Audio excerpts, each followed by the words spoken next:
Students, welcome back to संभव technical classes. हम पढ़ रहे हैं एसएससी जेईई मैकेनिकल सिविल के लिए क्रैश कोर्स, जिसमें हमारा सब्जेक्ट चल रहा है फ्लूइड मैकेनिक्स। फ्लूइड मैकेनिक्स हम शुरू कर चुके थे, उसमें हमने काफी चैप्टर्स कंप्लीट कर चुके हैं। आज हमारा नया चैप्टर शुरू होगा जो कि है डायमेंशनल एंड मॉडल एनालिसिस।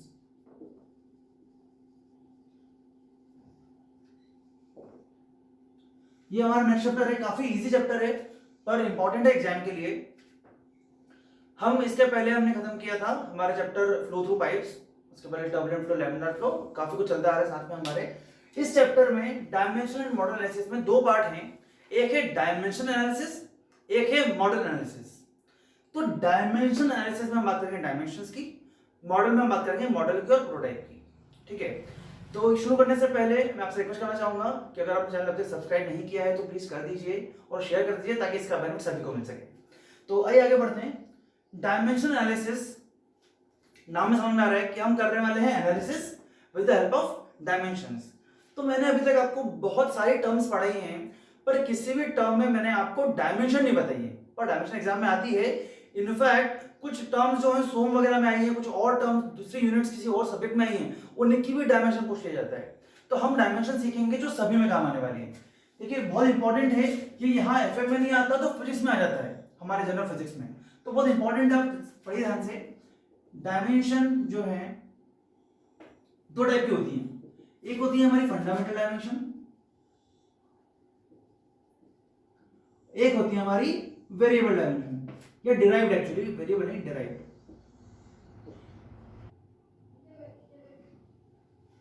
जो फंडामेंटल डायमेंशन होती हैं वो बेसिकली 7 डायमेंशन होती है। मैं आपको लिख देता हूं यहां पर फंडामेंटल। मास, आपको ये चीज याद होनी चाहिए, हमेशा एग्जाम में आती है। Mass, length, time, amount of substance, फिर हम बोलते हैं टेम्परेचर, इलेक्ट्रिक करंट, और हमारा लास्ट बचता है ल्यूमिनस इंटेंसिटी। ये 7 जो होती हैं, ये 7 होती हैं फंडामेंटल डायमेंशन। इसमें जो बेसिक हम पढ़ते हैं फिजिकल, जो इंपॉर्टेंट हमारे लिए, वो ये 3 है। मास m, लेंथ, टाइम, है ना। इसकी यूनिट क्या होती है, हम लिख लेते हैं किलोग्राम, इसकी यूनिट मीटर, इसकी यूनिट सेकंड, इसकी यूनिट अमाउंट ऑफ सब्सटेंस। किसी भी सब्सटेंस का अमाउंट देखते हैं तो हम बोलते हैं ये है मोल में, है ना। हम पढ़ते हैं केमिस्ट्री में भी मोल। टेम्परेचर होता है हमारे केल्विन में, इलेक्ट्रिक करंट होता है हमारा एम्पियर में, और ल्यूमिनस इंटेंसिटी होती है हमारी कैंडेला में। तो ये 7 फंडामेंटल डायमेंशन है, आपको पता होना चाहिए कि 7 फंडामेंटल डायमेंशन कौन कौन सी हैं। हो सकता है आपसे एग्जाम में ऑप्शन देके ये पूछ लिया जाए कि बताओ इनमें से कौन सी फंडामेंटल है और कौन सी डिराइव्ड है। तो ये फंडामेंटल डायमेंशन को पता होने चाहिए, साथ में इसके डायमेंशन और इसकी यूनिट्स। अब इन 7 फंडामेंटल से जो भी बनता है वो होता है डिराइव्ड। मान लो एग्जांपल के लिए, देखो आप लिख लीजिए, साथ में पढ़ते आ रहे हैं। अब पढ़ते हैं डिराइव्ड के बारे में। तो अगर मैं बात करूं, जैसे मैंने कहा वेलोसिटी, वेलोसिटी क्या होता है, डिस्प्लेसमेंट अपॉन टाइम। तो डिस्टेंस या डिस्प्लेसमेंट अपॉन टाइम, तो इसकी यूनिट होती है मीटर, इसकी यूनिट होती है अपन सेकंड। तो इसकी डायमेंशन हुई l, इसकी डायमेंशन हुई t। तो वेलोसिटी की डायमेंशन हो गई m l, देखो m है ना इसमें, l0, l t अपॉन में है तो t माइनस में, इस तरीके से। अब बस इतना ध्यान रखना है भाई, ये बेसिक डायमेंशन है, ये 7 फंडामेंटल होती हैं। आपसे कुछ क्वेश्चन पूछ सकता है, साथ में वो कुछ भी डिराइव करना है तो वो इनसे बनता है। मैं कुछ भी मैंने कहा एक्सेलरेशन,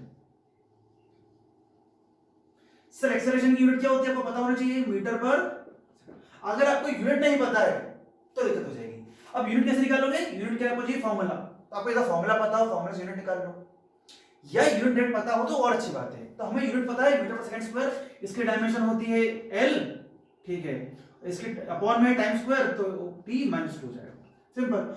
या तो ऐसे लिख दो, या इसको लिख दो m0 l t -2, कुछ भी unit of force low. Force की यूनिट क्या होती है, न्यूटन। अब न्यूटन की वो डायमेंशन होती है क्या, नहीं, क्यों, क्योंकि Newton is not the fundamental quantity. तो न्यूटन हमें पता है कि सर न्यूटन क्या होता है, 1 न्यूटन होता है किलोग्राम मीटर पर सेकंड स्क्वायर। तो इसकी डायमेंशन हो जाएगी m मीटर की लेंथ और अपॉन में टाइम स्क्वायर तो t-2। इस तरीके से मैं कुछ भी बोल दूं, मैंने कहा कि स्ट्रेस, अब चलो इसको लेते हैं, स्ट्रेस की यूनिट क्या होती है, न्यूटन पर मीटर स्क्वायर। तो सर ये है न्यूटन की अपॉन मीटर स्क्वायर, मतलब अपॉन में हो जाएगा अपॉन एल स्क्वायर, तो एक एल से कट जाएगा तो ये हो जाएगा ml माइनस 1 t माइनस 2। समझ आ रहा है? अपॉन मीटर स्क्वायर अपॉन में एल स्क्वायर हो जाएगा, ये कट जाएगा। अगर मैं करूं प्रेशर की तो उसकी यूनिट भी सेम ही है, क्यों? क्योंकि उसकी यूनिट क्या होती है, न्यूटन पर स्क्वायर। ठीक है, साथ ही में अगर आप नोट कर लीजिए, है ना,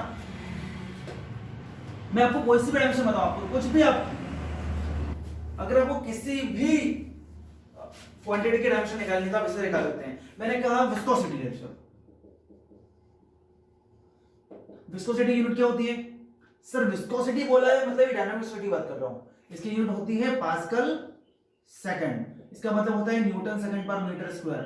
न्यूटन की यूनिट क्या है, न्यूटन की डायमेंशन क्या है, mlt-2, तो mlt-2। सेकंड की टाइम, मीटर स्क्वायर की एल स्क्वायर, तो क्या बचेगा ml-1 t-1।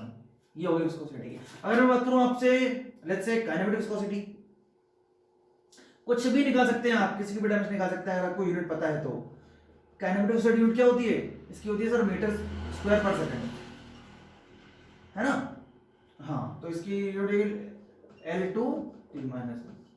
अगर मैं बात करूं डिस्चार्ज, डिस्चार्ज क्या होता है सर, मीटर क्यूब पर सेकंड, तो इसकी यूनिट होगी L क्यूब t-1। किसी की चीज डायमेंशन निकाल सकते हैं आप। मैंने कहा जैसे पावर, इसकी यूनिट क्या होती है वॉट, इसकी यूनिट क्या होती है वॉट, मतलब हमारा होता है वर्क अपॉन टाइम, यानी वर्क क्या होता है फोर्स इनटू डिस्टेंस, तो मैं कैसे लिख लूं, यहां पर लिख देता हूं उसको कि जूल, और जूल क्या होता है न्यूटन मीटर। ठीक है, तो इसकी यूनिट हो जाएगी m क्यू, न्यूटन की होती है हमारी ml-t-2 इंटू एल, तो ये हो जाएगा ml2 t-2। इस तरीके से हम कुछ भी निकाल सकते हैं। एक मिनट गलती होगी थोड़ी सी, वो ये होता है वर्क अपॉन टाइम, तो जूल पर सेकंड अपॉन टाइम, तो ml2 t-3, इस तरीके से। ठीक है, अगर मैं आपको बोलूं कुछ नया, टॉर्क की निकालते हैं, चलो, है ना। डायमेंशन निकालना इजी है, समझ लीजिए अच्छे से। टॉर्क, अब टॉर्क क्या होता है, टॉर्क एक मोमेंट ही है, और मोमेंट की क्या होती है न्यूटन मीटर, न्यूटन की होती है ml-2 इंटू एल, मीटर का लेंथ, तो ये हो जाएगा ml2 t-2। मैंने कहा कि वर्क की, वर्क क्या होता है force into distance, newton into metre, same unit है ना। वर्क क्या होता है फोर्स इनटू डिस्टेंस, ये फोर्स की, ये डिस्टेंस की बात है कि यूनिट क्या है। मैं आपसे बोलूं निकालो सरफेस टेंशन की,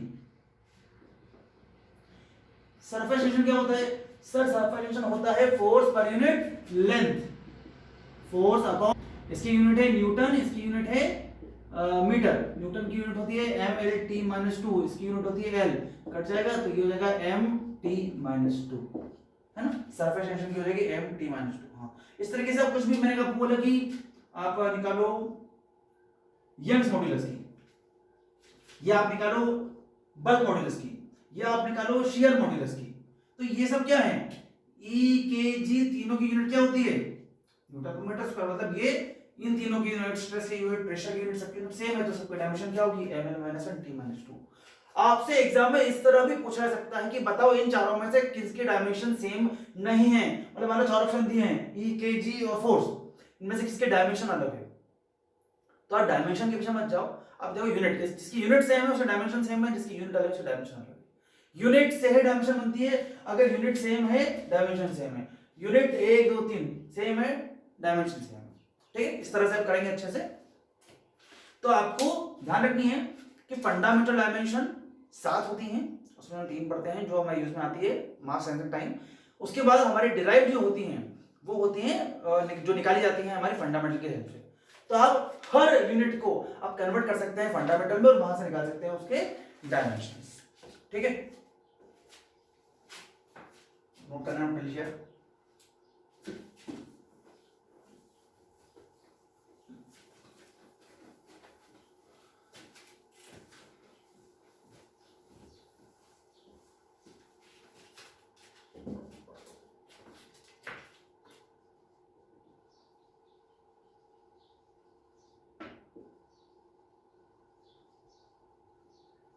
डायमेंशनल होमोजेनिटी।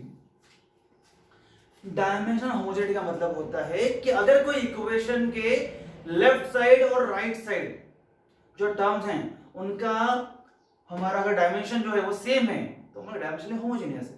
मैंने बोला कि x equal to 2 metres, x की डायमेंशन में अगर मीटर है और 2 मीटर्स भी लिखा है तो ये क्या है, एक होमोजेनियस इक्वेशन। तो अगर मैं बोलूं if the dimension of each term on both side of equation, मतलब पूरी इक्वेशन क्या हमारी बैलेंस है। अगर इक्वेशन के दोनों साइड हर टर्म का जो है डायमेंशन इज सेम या equal, then the equation has dimensional homogeneity. Dimensional homogeneity, तो ये बेसिक डेफिनेशन है डायमेंशनल होमोजेनिटी की। हमने सभी डायमेंशन निकालना सीखे कि डायमेंशन कैसे निकाली जाती है, ठीक है। अब हम देखेंगे कि डायमेंशन एनालिसिस करते हैं तो उसकी दो मेथड होती हैं। आपके प्री में क्वेश्चन आने के चांसेस बहुत ही कम हैं इस टॉपिक से, क्योंकि मेन क्वेश्चन बनता है, प्री में इसलिए क्वेश्चन नहीं है। पर हाँ, एक दो चीज पूछी जाती है तो मैं बताता हूं जब हम पढ़ेंगे बकिंघम मैथ्योरम, तो हम देखेंगे कि क्या क्या चीज पूछ सकता है वो आपसे प्री एग्जाम में। तो आइए पढ़ते हैं।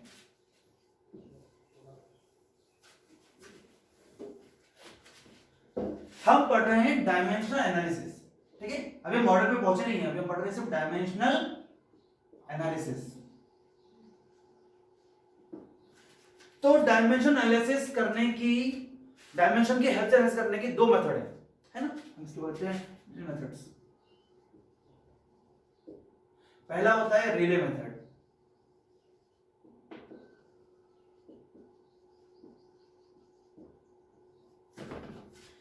रेलेस मेथड के अकॉर्डिंग देखो क्या होता है, इससे इसके पहले हम ये चीज पढ़ते हैं कि कोई भी क्वांटिटी है ना, कोई भी वेरिएबल है, वो दो टाइप का होता है। एक होता है फिक्सेंट वेरिएबल, एक होता है इंडिपेंडेंट वेरिएबल।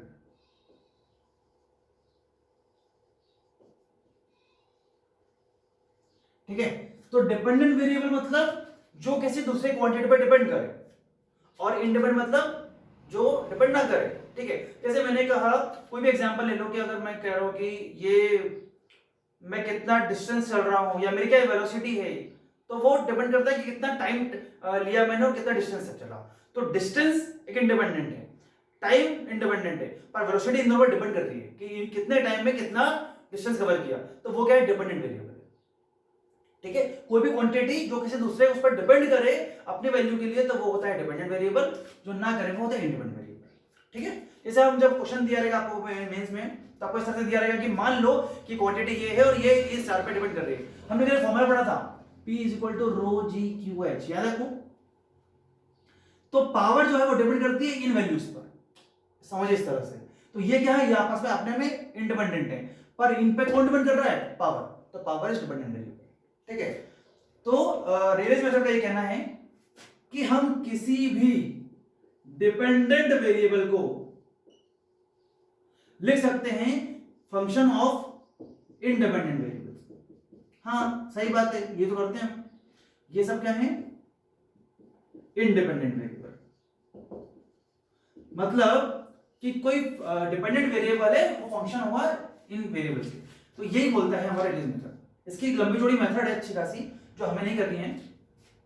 मतलब जैसे क्या होगा, अब मैं इसके डायमेंशन लिखूंगा, समझ, जैसे इसके मैंने डायमेंशन लिखे, कुछ m l t कुछ लिखे होंगे, है ना। मैंने इसको लिख दिया, फंक्शन का के लिख दिया अपन ने। फिर मैंने इसका देखा कि x1, तो मैंने कहा कि m l t कुछ लिखा हुआ, पावर a दे दो इसको, चलो कुछ m l t x2 का b पावर दे दो, इस तरह से। अब मैं देखूंगा कि ये m की power a plus b plus जो भी थी इक्वल टू यहाँ पे कितनी है, उसके इक्वेट करूंगा। इस तरह से इक्वेट करके मैं a b c की वैल्यू निकाल लेता हूं, और जब इसको मैं वापस यहां पुट करता हूं इधर, तो मुझे मिलता है कि ये जो हमारा x है वो, अगर मान लो कि 2 आई, तो जैसे यहां पर 1 आई होगी, तो ρ/g/Q/h, तो ρ की पावर 1, g की पावर 1, q की पावर 1, h की पावर 1। इस तरीके से आपको इतना भी नहीं समझना है, आपको एग्जाम में नहीं आएगा, किसी भी ऑब्जेक्ट एग्जामिनेशन में इस पे काम करने को नहीं आता। पर आपको समझना इतना है कि रिलेज मेथड एक मेथड है डायमेंशन एनालिसिस की, जिसमें हम करते वो ये कहता है कि any dependent variable is a function of independent variables.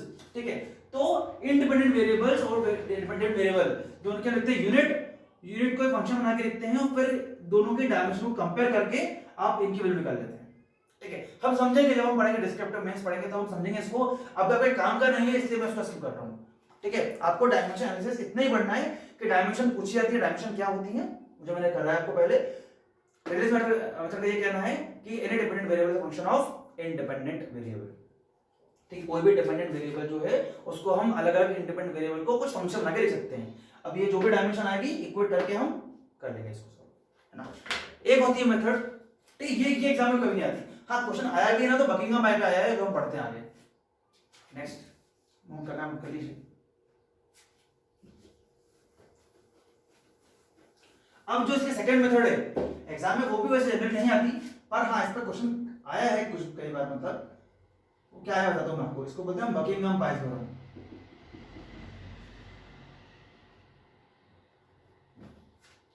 Buckingham pi theorem में डायमेंशन एनालिसिस की एक मेथड है।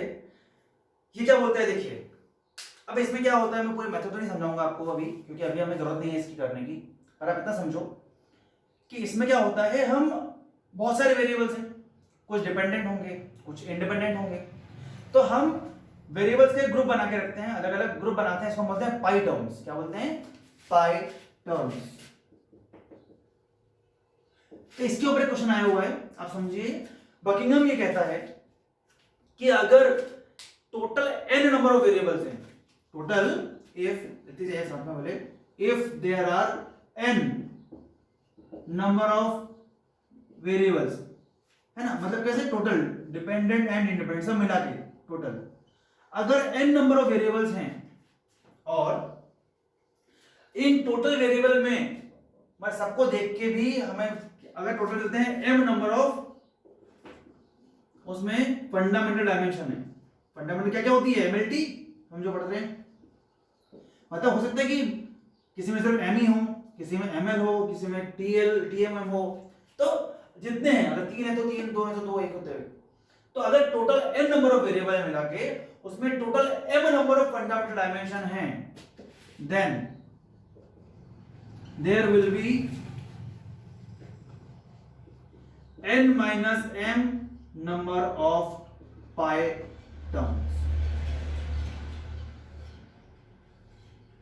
ये बहुत ही ज्यादा इंपॉर्टेंट पॉइंट है एसएससी के हिसाब से। इस टॉपिक में तो ये सबसे ज्यादा पूछा गया है कि नंबर ऑफ आइटम्स कितनी होती है, n minus m, m minus n, n minus m plus 1, m plus n minus 1, कुछ भी कर देते हो, है ना। तो आपको ध्यान रखना है कि उसमें ये पूछा जाता है कि बताओ अगर ये क्वेश्चन सही है तो n क्या है, m क्या है। तो n क्या है, n are the total number of variables both dependent and independent, और इस n नंबर ऑफ वेरिएबल में सब मिला के डायमेंशन देखूं तो उन के डायमेंशन में सिर्फ m number of fundamental dimension है। हो सकता है कि ये 1 हो, 2 मतलब 2 हो, 3 हो, कितने हो सकते हैं। आप देखेंगे इस पे डायमेंशन को और देखेंगे कितने नंबर ऑफ फंडामेंटल डायमेंशन है। जितने भी डायमेंशन यूज हो रहे हैं उसको माइनस करेंगे तो n minus n number of आपको मिलता है पाई टर्म, मतलब इतनी पाई टर्म बनती है। अभी पाई टर्म कैसे बनती है, क्या बनती है, हम थोड़ा बहुत देखेंगे। हमें क्वेश्चन प्री में बिल्कुल नहीं आता इसके ऊपर सॉल्व करने के लिए, ये क्वेश्चन आता है सॉल्व करने नहीं आता तो हम वो अभी नहीं सीखेंगे, हम सीखेंगे जब मेंस पढ़ेंगे तब। अभी हमें ध्यान रखना है पहली बात ये, इसी बकिंगम पाई थ्योरम के ऊपर एक दो बार ये आया हुआ है, एक दो बार पॉइंट्स आए हुए हैं, तो हम जो मेन पॉइंट्स हैं जो पूछना लायक है थ्योरी के लिए या ऑब्जेक्टिव पॉइंट ऑफ व्यू से, मैं आपको पढ़ाता हूं। ठीक है, एक पॉइंट क्या हो गया हमारा, दूसरा ये कहना है कि अगर जैसे मैंने बताया कि कितनी होगी n माइनस 1 m पाई टर्म्स हुई, है ना। अगर n number of total variables हैं, m फंडामेंटल डायमेंशन है, तो n माइनस m क्या होगी, पाई टर्म होगी। तो इन पाई टर्म्स में अब मैंने आपको बताया किस तरह आप क्या बनाएंगे, आप सेट बनाएंगे, है ना, अलग अलग ग्रुप बनाएंगे वेरिएबल्स का। तो ईच पाई टर्म, अब हर में कितने टर्म होगी, each pi terms will have m plus 1 variable. ये क्वेश्चन भी एक दो बार पूछा गया है कि बताओ जितनी पाई टर्म होगी तो हर पाई टर्म में कितने वेरिएबल लूंगा मैं, तो हर पाई टर्म में टोटल लेंगे आप m plus 1 variable, where m is nothing but the number of fundamental dimension. मतलब अगर 3 फंडामेंटल डायमेंशन है तो हर ग्रुप में सिर्फ 4 ही वेरिएबल्स होंगे।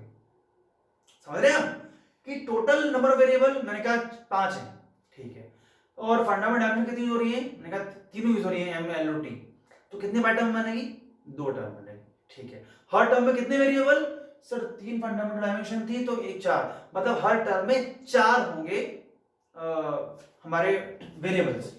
तो टोटल 5 वेरिएबल थे, है ना, 3 फंडामेंटल डायमेंशन है, पाई टर्म बनेंगी 3 + 1 = 4, नहीं पाई टर्म बनेंगे आपके 5 - 3 = 2, और ईच पाई टर्म में आपके 4 वेरिएबल होंगे। अब टोटल 5 हैं और हर पे 4 रखना है तो डेफिनेटली रिपीट होंगे वेरिएबल्स।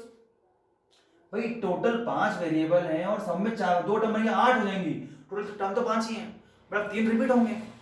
अब ये रिपीट होंगे तो कौन से होंगे, जब हम सॉल्व करते हैं उस बारे में क्वेश्चन पूछा सकता है। तो आप देखिए ओके, अभी रिपीट देखो यहां से कितने होंगे, सर एक में 4, 2 टर्म बनेंगे, 2 पाई टर्म बनानी है, टोटल 8 वेरिएबल, 8 वेरिएबल में हमें टोटल है हमारे पास 5, मतलब 3 रिपीट होंगी। तो थर्ड पॉइंट ये बोला जाता है कि the number of repeating variable, the number of repeating variable जो है is number of fundamental dimension. जितनी फंडामेंटल डायमेंशन होगी उतने ही नंबर ऑफ रिपीटिंग वेरिएबल हो। यहां पे कितने थे हमने माने थे, 3 फंडामेंटल, तो रिपीट कितना हो रहा है, 3। तो आप इस तरह याद रखेंगे कि तीनों पॉइंट एग्जाम में पूछे गए हैं। एक, नंबर ऑफ वेरिएबल अगर n है total, m dimension fundamental dimension use हैं, तो total number of pi term होंगे n - m, बहुत बार पूछा गया है। सेकंड, अगर n - m पाई टर्म्स हैं तो बताओ कि हर पाई टर्म में कितने वेरिएबल, तो टोटल m + m वेरिएबल। कितने रिपीटिंग होंगे, तो सर टोटल नंबर जितने फंडामेंटल डायमेंशन होंगे, m फंडामेंटल डायमेंशन थे तो आपके m ही रिपीटिंग वेरिएबल होंगे, ठीक है। एक क्वेश्चन और पूछा गया है इसके ऊपर कि पाई टर्म क्या होती है, तो pi term is dimensionless term. Exam में पूछा गया है कई बार, पाई टर्म क्या है, डायमेंशन, मतलब बकिंघम पाई, रेलस के ऊपर क्वेश्चन तो बनता ही नहीं है, बकिंघम पाई के ऊपर क्वेश्चन आए कई बार हैं पर कभी भी क्वेश्चन करने को नहीं आया, पूछा जाता है ये 4 पॉइंट बहुत इंपॉर्टेंट है। एक और पॉइंट पढ़ाऊंगा मैं इसके बाद, हम बात करेंगे सिलेक्शन की। तो आइए देखते हैं, इसको नोट कर लीजिए, है ना, कि जो रिपीटिंग वेरिएबल जो हम बात कर रहे हैं वो रिपीट करेंगे तो 3 रिपीट करना है, कौन से करना है 3, या कौन से रैंडम चूज कर सकते हैं क्या, तो वो देखने के लिए हमें कुछ रूल्स पढ़ना है, वो पढ़ते हैं, आप नोट कर लीजिए।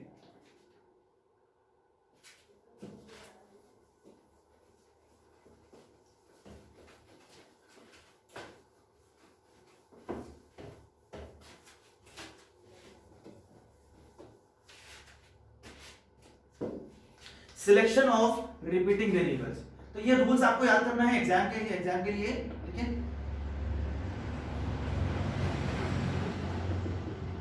अगर आप देखेंगे पुराने पेपर तो आपको मिलेगा कि इनके ऊपर क्वेश्चन आए हुए हैं, ठीक है। पहला पॉइंट ये बोल रहा है कि जो रिपीटिंग वेरिएबल हैं, जो भी रिपीट करेंगे वो इंडिपेंडेंट होंगे। द रिपीटिंग वेरिएबल जो होते हैं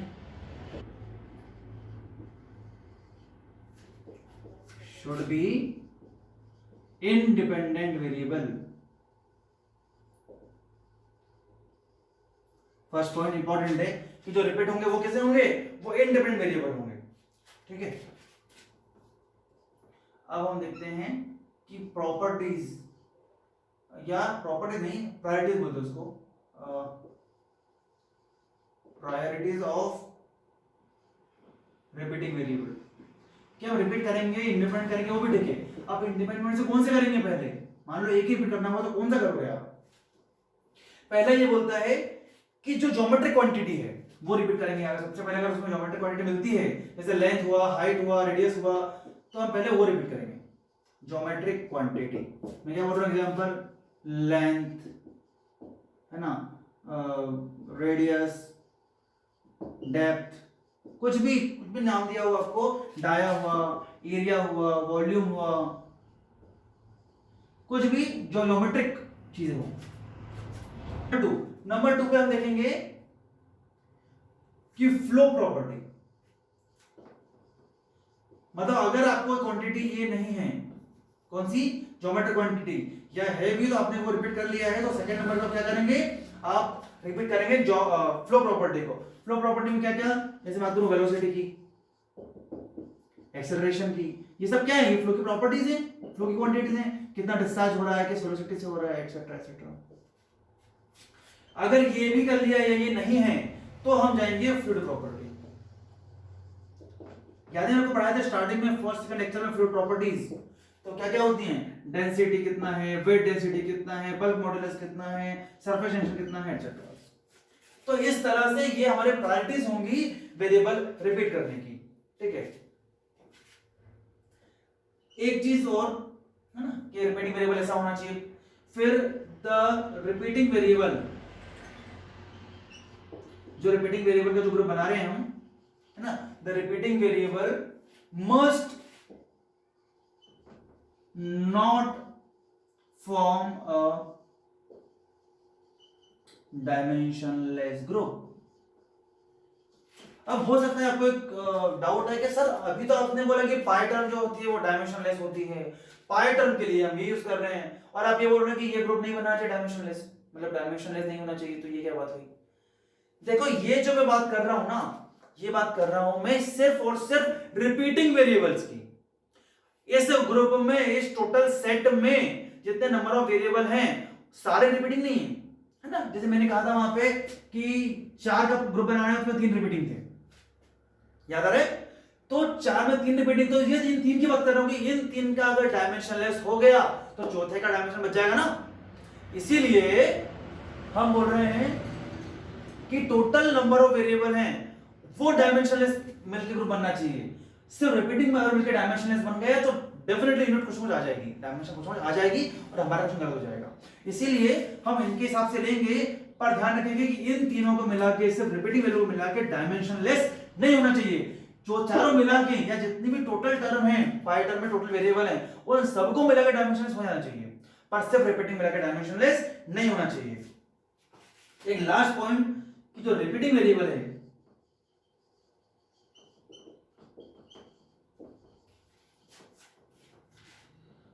must not have the same dimension।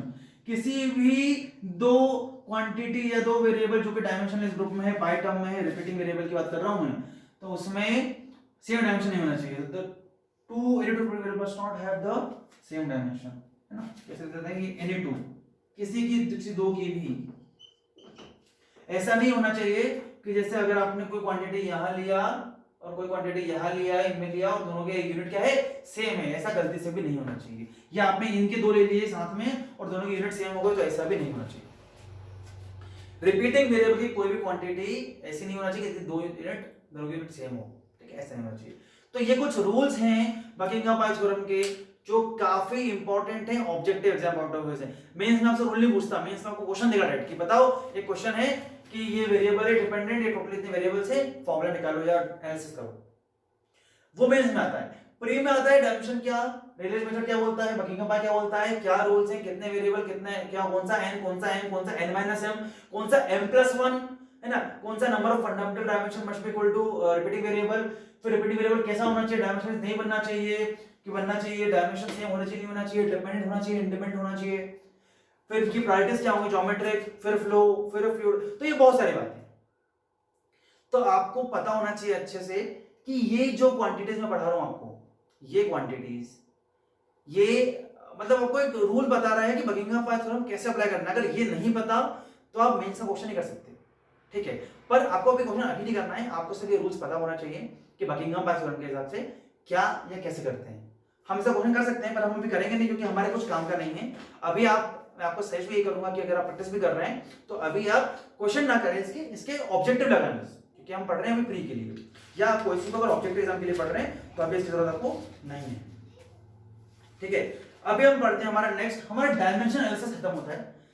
Dimension analysis में हमने बात की डायमेंशन के बारे में, हमने बात की डायमेंशन एनालिसिस के दोनों मेथड के बारे में, जो कि है रेले मेथड और जो कि है हमारी बकिंघम पाई थ्योरम, ठीक है। आइए जानते हैं नेक्स्ट। अब हम पढ़ेंगे हमारा मॉडल एनालिसिस, है ना। हमारा डायमेंशन एनालिसिस खत्म होता है, अब हम पढ़ेंगे हमारा मॉडल एनालिसिस।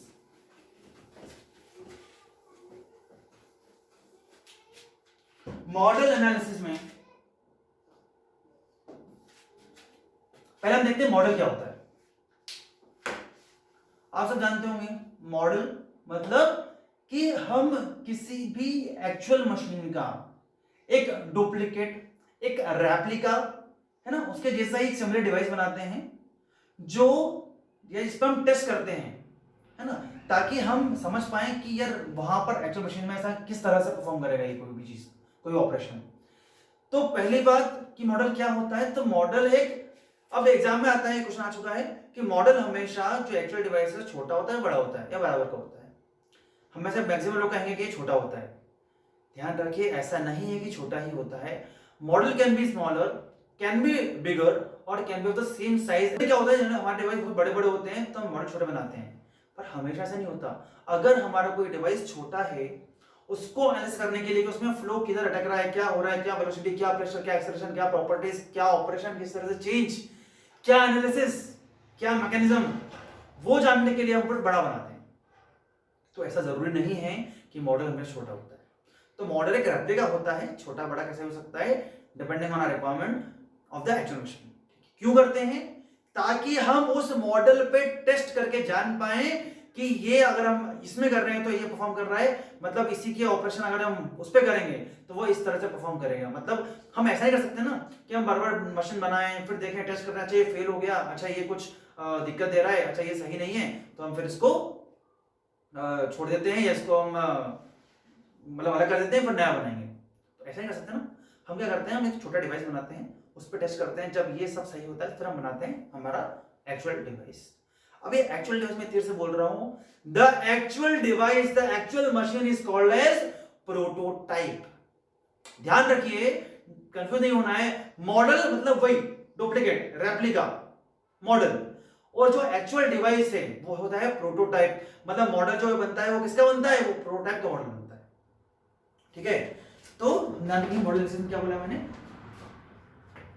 कि मॉडल मैं बताया मॉडल क्या होता है, रेप्लिका ऑफ समथिंग। ठीक है, it is the replica of the actual structure और मशीन। ठीक है, प्रोटोटाइप क्या होता है, एग्जाम में चीजें आती है। प्रोटोटाइप क्या होता है, तो it is nothing but the actual device, है ना। फिर मॉडल एनालिसिस क्या होता है, तो मॉडल एनालिसिस में हम क्या करते हैं, हम मॉडल बना के उस पर टेस्ट परफॉर्म करते हैं, राइट। तो हम लिखते हैं कि for predicting the performance of the device, है ना, कुछ टेस्ट होते हैं। तो test are performed on the models is called as model analysis.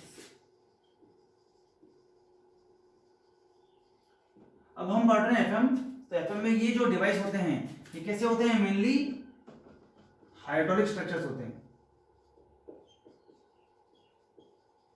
जैसे हम बोलते हैं पंप्स, टर्बाइंस एक्सेट्रा। ठीक है, तो ये जो डिवाइसेस हैं इनकी हम बात करते हैं, इनके बनाते हैं मॉडल, उस पर टेस्ट परफॉर्म करते हैं ताकि हम समझ पाएं कि एक्चुअल डिवाइस में कैसे काम करेगा। तो ये होते हैं हमारे मॉडल एनालिसिस। मॉडल क्या होता है, प्रोडक्ट क्या होता है, और इस तरह से किया जाता है। अब इसको समझने के लिए टोटल टर्म समझना है हमें, सिमिलिट्यूड। हाँ, आई जाओ, ये नोट कर लीजिए आप, मॉडल क्या होता है, प्रोडक्ट क्या होता है, एनालिसिस क्या होता है।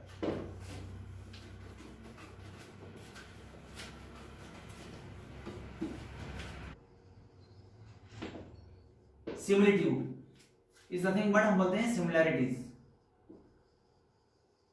इसको नाम कुछ भी दिया होगा, दिक्कत नहीं। तो देखो, अगर हम कोई भी टेस्ट परफॉर्म कर रहे हैं मॉडल पर, और हम चाहते हैं कि रिजल्ट हम प्रेडिक्ट कर लें, हम एज्यूम कर लें फॉर प्रोटोटाइप। तो ये तब ही संभव होगा जब हमारा मॉडल और प्रोटोटाइप सिमिलर होगा। तो ये दोनों की सिमिलरिटी पता करने के लिए हमारे पास 3 पैरामीटर्स हैं, है ना। हम पढ़ेंगे टाइप्स, इसमें हम पढ़ेंगे फर्स्ट ज्योमेट्रिक सिमिलरिटी, मतलब हमारा मॉडल और प्रोटोटाइप दोनों कैसा होना चाहिए, ज्योमेट्रिकली सिमिलर होना चाहिए। मतलब the ratio of corresponding linear dimension of model and prototype must be same। मतलब मैं अगर देखूं कि मॉडल की ये अपर लेंथ, इसकी लेंथ, इसकी हाइट, इसकी हाइट, इसकी विड्थ, इसकी विड्थ, दोनों का रेशियो हमेशा क्या होना चाहिए, दोनों का रेशियो हमेशा सेम होना चाहिए। मतलब मैं बात करूं कि length of prototype, length of model, width of prototype, width of model, height of prototype, height, ये सब क्या होना चाहिए, सेम होना चाहिए। अगर इनका रेशियो सेम है, मतलब सेम रेशियो में बना हुआ है हमारा मॉडल प्रोटोटाइप के हिसाब से, तो इसको हम बोलते हैं लेंथ रेशियो। और ये रहा तो हम बोलेंगे कि हमारा जो मॉडल है वो कैसा है, वो ज्योमेट्रिकली सिमिलर है प्रोटोटाइप। ठीक है, इसको बोलते हैं ज्योमेट्रिकल सिमिलरिटी होना। सिमिलरली अगर मैं करूं एरिया की, तो एरिया भी ज्योमेट्री के अंदर आता है। मतलब क्या होगा, लेंथ इनटू विड्थ, ये क्या होता है एलआर, ये क्या होता है एलआर, मतलब एलआर का स्क्वायर, इसको हम बोलते हैं एरिया रेशियो। तो ये भी सिमिलर होना चाहिए, ये है तो ज्योमेट्री का ही। मैंने कहा वॉल्यूम, तो अल्टीमेटली वॉल्यूम का रेशियो भी क्या होना चाहिए, सेम होना चाहिए।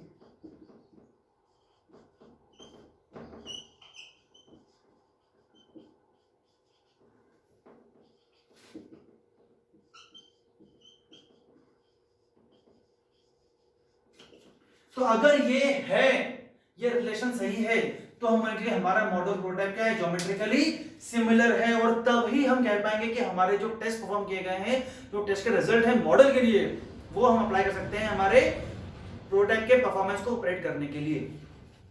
तो ये हुआ ज्योमेट्रिक सिमिलरिटी। अगला है हमारा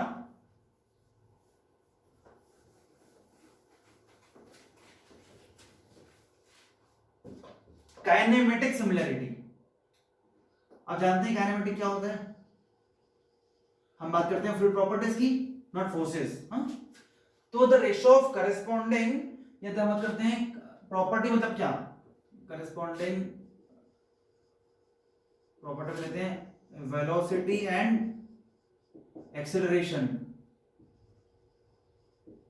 ऑफ मॉडल प्रोटोटाइप। मतलब जिस पॉइंट पे जितनी वेलोसिटी इसकी है मॉडल की और जितनी प्रोटोटाइप की है, उतना ही है, वही रेशो हर जगह होना चाहिए। मतलब दोनों का वेलोसिटी का रेशो और दोनों का एक्सेलरेशन का रेशो क्या होना चाहिए, वो हमेशा हर पॉइंट पे क्या होना चाहिए, सेम होना चाहिए। मतलब प्रोटोटाइप की वेलोसिटी 1 पॉइंट पे और इसकी जो भी रेशो आ रहा है वही आपको 2 पे मिलना चाहिए। तो अगर ये रेशो सेम है तो हम बोलेंगे क्या है, ये हमारा काइनेमेटिक सिमिलर है।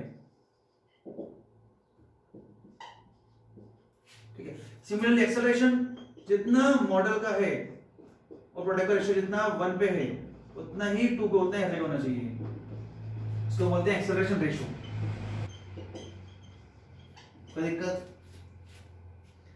तो अगर ऐसा है, अगर दोनों का वेलोसिटी का रेशियो और दोनों का एक्सेलरेशन का रेशियो हर जगह सेम है, तो हम बोलेंगे कि हमारा मॉडल और प्रोटोटाइप क्या है, जो काइनेमेटिकली सिमिलर है, काइनेमेटिक सिमिलर। हम लड़ेंगे थर्ड, जो कि है डायनामिक सिमिलरिटी।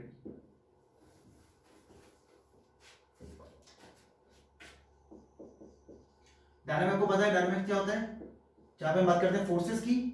हाँ, तो the ratio of corresponding forces of model and prototype are same. मतलब हर जगह फोर्सेस का रेशियो क्या होना चाहिए, सेम होना चाहिए और हर पॉइंट पे होना चाहिए। जैसे मैं बात करूं कि मान लो विस्कस फोर्स है ना प्रोटोटाइप में, और मैं करूं विस्कस फोर्स प्रोटोटाइप और मॉडल, वही है ना 8.1 वही होना चाहिए आपका, होना चाहिए आपका इनका प्रेशर फोर्स वही होना चाहिए आपका ग्रेविटी फोर्स एक्सेट्रा। तो किसी भी फोर्स का रेशियो क्या होना चाहिए, वो हमेशा हर पॉइंट पे से होना चाहिए। ये 1 पॉइंट पे, ये 2 पॉइंट पे, किसी भी पॉइंट पे देख लो करस्पॉन्डिंग फोर्स का रेशियो क्या होना चाहिए, सेम होना चाहिए। इसको हम बोलते हैं फोर्स रेशियो।